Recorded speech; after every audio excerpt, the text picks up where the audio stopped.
The Galactic Council chamber was a place of power, a hall built from crystal and light stretching high above the stars. Hundreds of alien leaders sat in their floating seats, their eyes glowing, their scales shimmering, their feathers shaking as they spoke in proud voices. They believed themselves to be the rulers of the galaxy, the keepers of law, the protectors of peace. That day, the topic of debate was Earth, a young and small world, barely known among the stars. Some called it a backwater planet, others called it dangerous, and a few laughed at the very thought of humans demanding respect. The council members sat high, confident in their strength, speaking as if they already held judgment in their hands. Earth must be taught a lesson, one of the reptilian delegates hissed. His scales glistened with pride. His species had ruled the outer sectors for thousands of years. They resist our authority. They refuse our laws. They must be punished. Laughter echoed across the chamber. A feathered ambassador raised her wings, her voice sharp like a blade. Humans think they are equal to us. They send warnings, they send threats, but they have nothing. Their fleets are small, their worlds few, their armies weak. What can they do against the might of the council? The hall shook with approval. Hundreds of voices joined together, mocking Earth, mocking the humans. They spoke of blockades, of sanctions, of fleets that would crush Terran cities in moments. And yet among the endless laughter, one voice was different. An older alien, his skin pale and scarred, leaned forward, his eyes glowed with unease. "Do not underestimate them," he said slowly. "I have studied humans. I have seen their wars. I have seen their history. When cornered, they are not weak, they are not humble. They fight until nothing is left, and in that fight they become monsters." But his warning was drowned out. The other leaders ignored him, their arrogance too great, their pride too heavy. They believed the humans were still trapped in their small blue world, still bound by gravity and fear. They had no idea what waited beyond the silence. At the far edge of the chamber sat Earth's representatives, quiet, still, their faces unreadable. They had been invited only to hear the judgment, not to speak, not to protest. The aliens looked at them as if they were already conquered, already broken. One of the human envoys, a tall figure in a dark uniform, kept his eyes lowered. His hands rested calmly on the table. His silence was not weakness, it was patience. He listened to every insult, every laugh, every threat, and yet he never spoke. Behind his calm face, his mind was sharp. He knew what Earth had prepared. He knew what the Council did not, and he knew that this arrogance, this mockery, would soon vanish. The debate grew louder.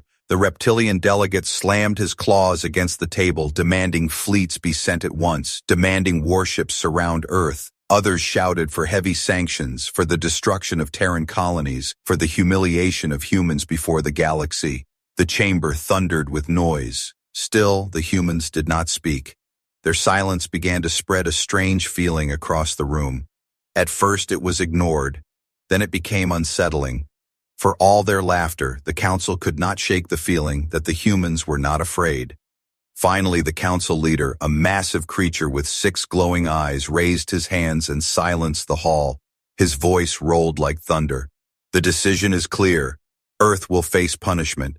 Their defiance cannot be allowed. Our fleets will march. Our weapons will strike. They will learn that the council cannot be defied." The hall erupted in cheers, applause, and roars of triumph. The alien leaders stood, tall, confident that humanity would fall, confident that Earth would kneel. But in that moment, the human envoy finally lifted his head. His eyes were cold, his face calm. His words were soft, but they carried across the chamber. "We warned you once. Do not mistake our silence for fear. Retaliation will come, and it will be absolute." For a brief second, the hall grew quiet. The laughter stopped, the cheers faded. The words of the human envoy hung heavy in the air, yet pride blinded the council. They dismissed the warning. They thought it was nothing but empty threats from a weak world, but deep inside, a seed of fear had been planted. A silence that would grow, a silence that would one day consume the council itself. And as the humans left the chamber, walking calmly, without anger, without haste, the council returned to their debates, mocking them again, blind to the storm that was already rising. Earth had remained silent, but silence was not weakness. It was the warning before the storm, the calm before retaliation. The words of the human envoy echoed long after he left the council chamber. Some leaders laughed nervously, others growled with anger, But most ignored the warning. They believed Earth was bluffing. They believed humanity was still weak. In the following weeks, messages from Earth were delivered again, each one short, each one sharp. Do not push us further. Retaliation will be absolute. The Council dismissed the warnings. To them, the humans were nothing but arrogant children shouting in the dark. The Council ordered fleets to gather. Tens of thousands of warships from across the galaxy began to move. Massive armadas assembled near the borders of Sol. Alien commanders gave speeches, promising easy victory, promising glory and power. But among those commanders, whispers began to spread. A few had studied Earth. They had seen records of old human wars, how Terrans had destroyed each other with fire, with bombs, with weapons that scorched entire cities. They remembered the ancient phrase humans once used, total war. The whispers grew, but none dared speak too loudly. Inside Earth, the world was silent to outsiders. Satellites showed little movement. Communication channels revealed almost nothing. Colonies sent no new transmissions. It was as if humanity had gone dark, hiding behind a curtain of silence. The Council thought it was fear. They thought Earth was preparing to beg for mercy, but they were wrong. In hidden bases carved deep into the moon, in silent stations drifting beyond Neptune, in forgotten shipyards hidden in the shadows of asteroids, Earth was awake. Engineers worked without sleep. Commanders studied star maps. Fleets prepared in secret. Humanity had been building, waiting, and now the time had come. A single alien scout ship, moving too close to Sol, recorded something it should never have seen. For a moment its sensors caught the shape of something vast. A ship larger than any known vessel, black as the void, silent as death. It vanished before scans could confirm it. The terrified scout captain sent the data back, but the Council dismissed it as a sensor error. In the chambers of the Council, debates turned to laughter again. Earth hides because they are weak, one shouted. They do not answer because they are afraid, another said. They clung to arrogance, blind to the storm rising before them, yet not all were blind. The old scarred delegate who once warned them spoke again. His voice was low, his eyes filled with dread. You do not understand what silence means to humans. When they are quiet, it is not fear, it is preparation. It is the sharpening of blades. It is the building of fires. And when they will rise as monsters. The Council mocked him. They called him a coward. They silenced his voice. Soon after, the first Council fleet was sent to Earth's borders. It was the largest fleet ever assembled for a single operation. Billions of alien soldiers, thousands of massive battleships, their weapons bright with the power of stars. They expected Earth to bow the moment they arrived. But when they crossed into Sol, the humans did not speak. They did not surrender. They did not beg. Instead, they waited, hidden in the dark, and in that silence, the galaxy's greatest armada began to feel something it had never felt before. Fear. The alien armada entered the Sol system with fire in their hearts. Their ships stretched across the void like an endless storm. Thousands of battleships, carriers, and cruisers blocked out the stars. The commanders laughed, believing Earth was already defeated, but space was silent. Earth's skies were calm. No human ship moved, no weapon fired. To the invaders, it looked like surrender, but in truth, it was the silence of a predator waiting to strike. The first alien fleet began its approach toward Earth. Their weapons charged, energy cores glowing like suns. They sent a final demand: kneel before the Council or burn. The humans did not answer. The silence grew heavier. And then it happened. From the shadow of the moon, a single Terran warship emerged. It was smaller than the alien dreadnoughts, its hull black and scarred. Its design was unlike anything the Council had ever seen. The aliens laughed again, mocking its size, calling it pathetic. But before the laughter ended, the ship fired. A lance of dark energy ripped across the void. It moved faster than light could carry, faster than thought. The first alien battleship vanished, torn apart into burning fragments. The fleet froze, their sensors screaming warnings. Yet before they could respond, the Terran ship fired again and again and again. Within minutes, entire squadrons of alien ships were gone, erased as if they had never existed. The Council commanders shouted orders: surround it, destroy it, it is only one ship. Their armada closed in, weapons blazing, but when their fire reached the human ship, the beams bent, the missiles vanished, explosions erupt. It harmlessly in empty space, the Terran vessel seemed untouchable, a shadow dancing through death. Then more shadows appeared, from Neptune's orbit, from behind asteroids, from hidden stations cloaked in silence. Earth's fleets emerged, dozens, then hundreds of Terran warships revealed themselves. Each one carried the same impossible weapons, each one moving with precision. Each strike was perfect. Each alien vessel they targeted was destroyed instantly. Panic spread through the armada. Alien soldiers who once believed they were invincible now screamed. Commanders demanded answers, but no strategy worked. No defense held. The Council's greatest fleet was being torn apart. The scarred delegate's warning came true. Humanity was no longer defending. Humanity was retaliating. The humans did not speak. They sent no messages. They showed no mercy. They simply destroyed. One alien commander begged for parley, but the response was silence, followed by the destruction of his flagship. Within hours, the largest armada in galactic history was reduced to debris. Billions of lives lost, thousands of ships burned. The survivors tried to flee, but the humans let only a few escape, deliberately, to carry the message back. The message was not written. It was not spoken. It was written in fire, carved into the void. The galaxy now knew the truth. Earth had weapons no one could imagine. Earth had power that defied the laws of physics. Earth had become something far greater than prey. In the council chambers, silence returned. Not the silence of arrogance, but the silence of fear. The delegates listened to the scattered survivors, their voices trembling. They are not what we thought. They are not weak. They are not prey, one survivor cried. They are predators. They are monsters, and they are coming. The council, once laughing, once mocking, now sat frozen, their arrogance shattered, their fear beginning, and in the distance, beyond their reach, Earth's fleets waited in silence once more. The retaliation had only begun. The galaxy had seen fleets before. It had seen wars, rebellions, and uprisings. But nothing compared to what humanity revealed after the first strike. The Council's surviving ships limped back with broken hulls and shattered pride.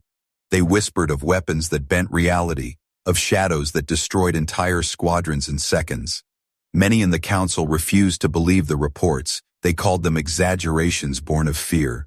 But deep inside, a cold truth had already begun to spread, and then Earth revealed more. From the depths of space where no council eyes had ever dared to look, new fleets emerged. They were not scattered, they were not weak. They were vast, precise, and terrifying. Behind the gas giant Saturn, hidden inside its rings, enormous shipyards came alive. Structures the size of moons opened, releasing warships that had been sleeping for decades. Their hulls were forged from black alloys unknown to the galaxy, their weapons glowing with impossible energy. Beyond Pluto, in the cold and silent dark, entire fleets appeared from hidden bases.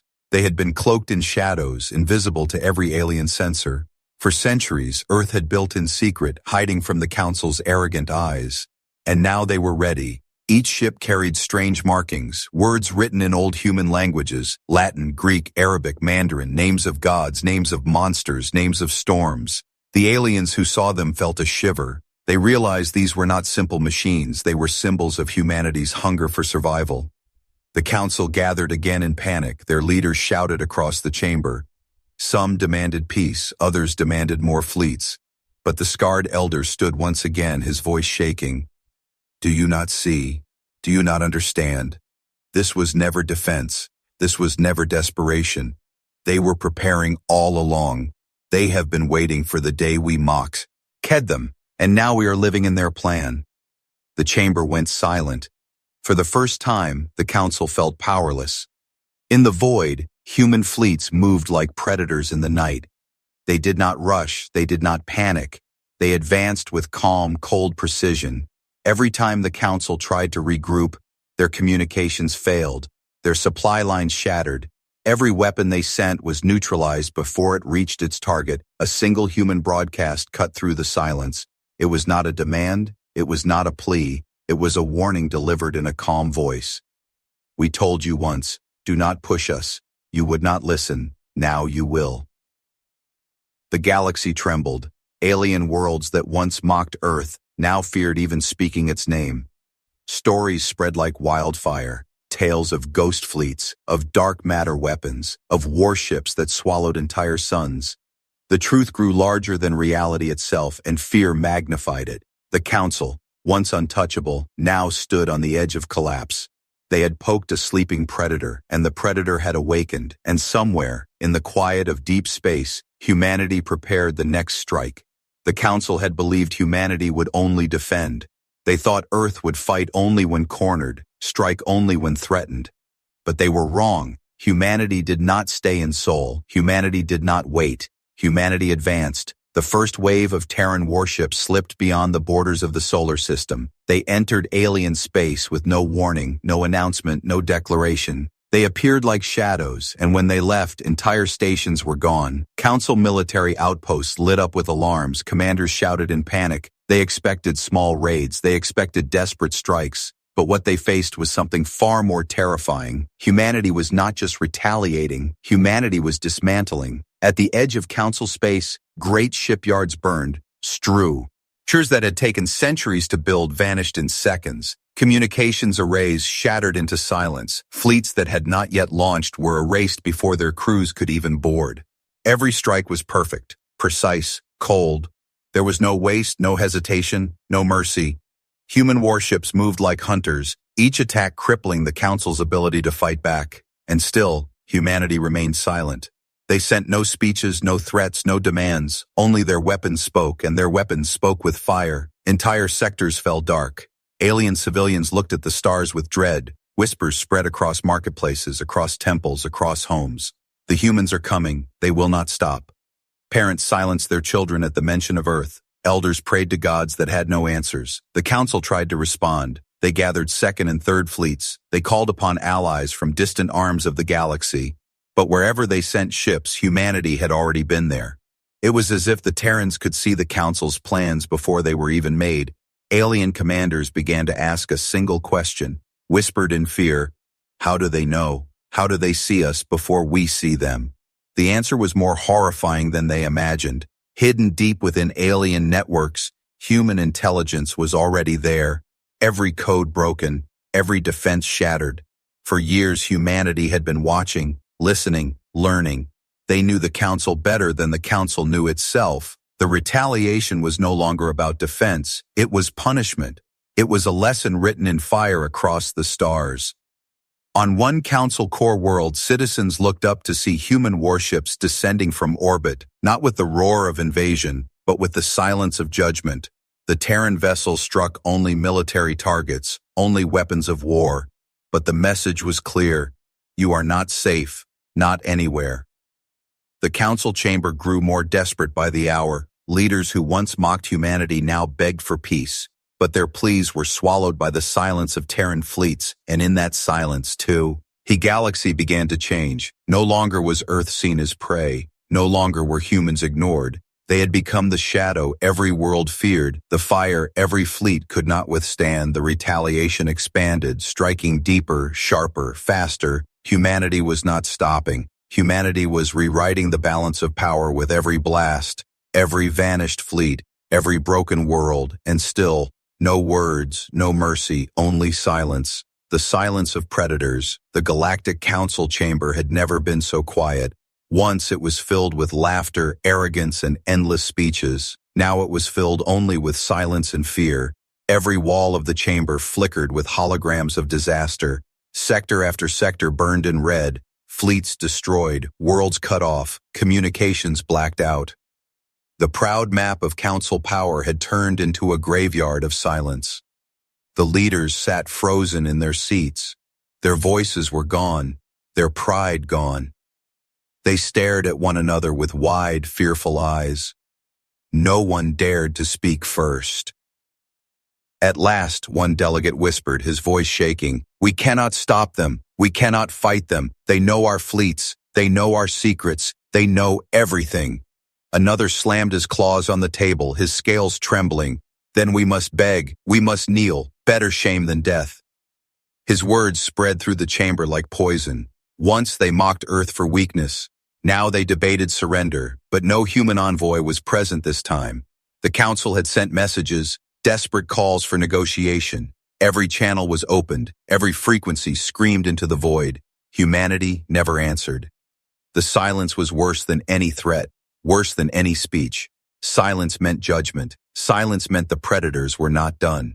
On the outer rim of the galaxy, survivors of the Second Fleet spoke with trembling voices. They described human ships moving like shadows, weapons bending fire. 6 commanders who gave no orders but still destroyed with perfect precision.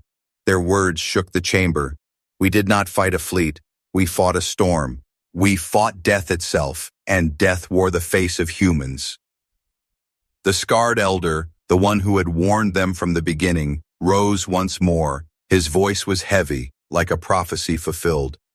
I told you, they are not weak. They are not afraid. They are patient. They are predators. And now we are their prey. The chamber fell silent again. No one mocked him now. No one laughed. They could not. They were staring into extinction. Reports poured in. Human fleets were no longer only striking military targets. They were dismantling the Council's infrastructure, breaking its spine. Entire supply routes were erased. Communication networks were dead. Command structures collapsed. The Council was blind and deaf. And still, no words came from Earth. No demand for tribute, no request for apology, not even a declaration of victory. Only silence and fire. That silence grew heavier in the chamber. Leaders who once shouted now sat with their heads bowed. Some cried, some prayed, some trembled. The Council had ruled for millennia, and now, in the span of days, it was brought to its knees without a single treaty. For the first time in galactic history, the Council had no answers, no solutions, no words, only silence. And as the silence deepened, one truth became clear to all of them. Humanity had not just retaliated, humanity had taken control. The galaxy was no longer theirs. It belonged to the predators who rose from a small blue world, and the Council, once proud, once arrogant, now sat in silence, knowing that the galaxy would never be the same. The war ended not with a treaty, not with surrender papers, not with words. It ended with silence. Across the galaxy, alien worlds waited for humanity's final blow. Some expected their planets to burn, others expected chains of slavery. But no Terran fleet came to claim their homes. Humanity did not conquer, humanity did not occupy. Humanity simply stopped. The Council's fleets were gone, their military broken, their power shattered. Their leaders sat in silence, too afraid to even speak Earth's name aloud. Every attempt to reach humanity was ignored. Every desperate plea was answered with nothing. But in that silence, the galaxy understood the truth. Humanity did not want rule. Humanity did not want crowns. Humanity wanted respect. They had demanded it. They had warned for it. And when it was denied, they had taken it with fire. Whispers began to spread across distant worlds. Stories passed like ghost tales. Children were told of black ships that moved without sound, of weapons that could erase suns, of predators born on a small blue world that no one had feared until it was too late. The survivors of the Council's fleets became living witnesses. Their words spread faster than light. Do not provoke Earth. Do not mock them. Do not push them. They are not prey. They are the storm. They are the shadow. And so the galaxy changed. Civilizations that once ignored humanity now bowed their heads in respect. Merchant guilds offered trade without demand. Border worlds opened without question. No one dared move against Earth again. In the quiet halls of Earth, the leaders stood before their own people. They did not celebrate. They did not cheer. They remembered the cost, the years of secrecy, the endless nights of building weapons in silence. Humanity had won, but humanity knew victory was not glory. It was survival. The Galactic Council, once the center of power, remained broken. It held no more authority. It gave no more orders. In its place was fear, and fear kept the galaxy still. One final message came from Earth, broadcast across every known system. The voice was calm, steady, unshaken. Do not mistake our silence for weakness again. We will not strike first, but we will always strike last. And when we do, you will not survive. After that, nothing more. No speeches, no negotiations, just silence. And that silence became the most powerful sound in the galaxy. Years later, when alien children asked their elders why the stars grew quiet, why no wars raged, why the Council no longer ruled, The answer was always the same, spoken in a whisper, because Earth retaliated and the galaxy remembered. Humanity had not just defended itself, humanity had rewritten the order of the stars. From that day onward, the galaxy moved carefully, every decision shadowed by a single memory, the memory of Earth's brutal retaliation, the retaliation that left the Council in silent shock forever.